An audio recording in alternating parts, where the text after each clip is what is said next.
We're also learning this morning the top Republicans in Congress have sent a letter to the Attorney General Eric Holder. It addresses the guy known as the Christmas Day bomber and asks for more information concerning our national security agencies and our approach to national security. Let's get to Catherine Herridge. She's in D.C. Catherine, what is in this letter? Well, good morning, Jane. This letter comes, as you mentioned, from the top Republican in the Senate, Mitch McConnell. And what he asked the Attorney General in a nutshell is who made the decision to take the alleged Christmas Day bomber and Mirandize him and put him into federal court like a common criminal. The issue here is that by doing that, critics say that we cut off the opportunity to gather more real-time intelligence about this group, Al-Qaeda in the Arabian Peninsula, and what its future plans may be to attack the United States. And the letter reads in part, "It appears that the decision not to thoroughly interrogate Abdul-Muttalib was made by you or other senior officials in the Department of Justice. Moreover, those with knowledge of this decision, like FBI Director Robert Mueller, have said that they are constrained from discussing important aspects of it without prior approval from your department."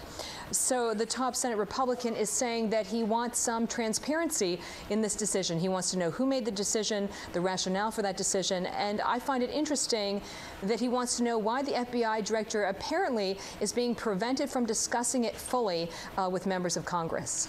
Catherine, I understand you also spoke to a former FBI agent who's raising the question, what about the quality of this information that Abdul-Muttalib actually provided?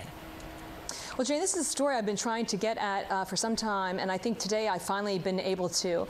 Based on what I've heard from my contacts, we know that Abdul-Muttalib was severely burned, and I was told that after he was interrogated by the FBI, that those who were reviewing that intelligence were told that they had to vet it with a fine-tooth comb because he was in severe pain.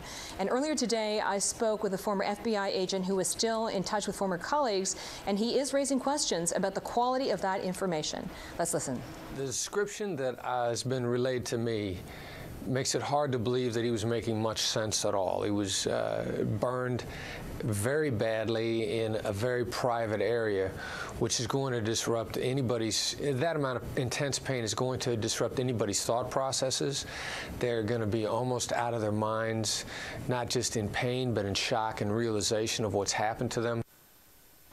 This statement obviously stands in stark contrast by those from the White House, as spokesman Robert Gibbs, that useful and actionable intelligence was obtained in that 15 minutes. So there's a clear disparity in those assessments, Jane. Catherine Herridge in D.C. for us. Catherine, thank you. You're welcome.